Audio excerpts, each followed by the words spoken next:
I understand the motivations of Susan KRENTZ and her family of not wanting to relive, this crime. I mean, everybody gets that. But under the law, that's not a reason to prohibit the release of public documents.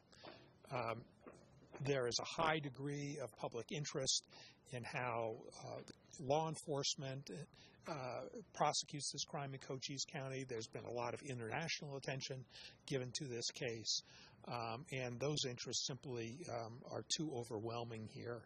And the statutory presumption in favor of disclosure is too overwhelming here to prevent the release of those documents.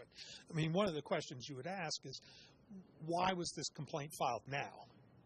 I mean, this murder occurred 3 years ago. Thousands of pages of documents have been released. The photos and other interviews and things like that have already been released. So it didn't really make any sense that this was filed now.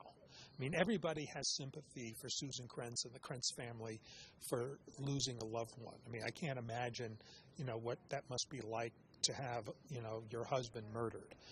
At the same time, that doesn't give a crime victim the veto right to prohibit the release of public documents simply because it's upsetting. If that were the case, then crime victims would almost always veto the release of public documents. Is this the way you spend most of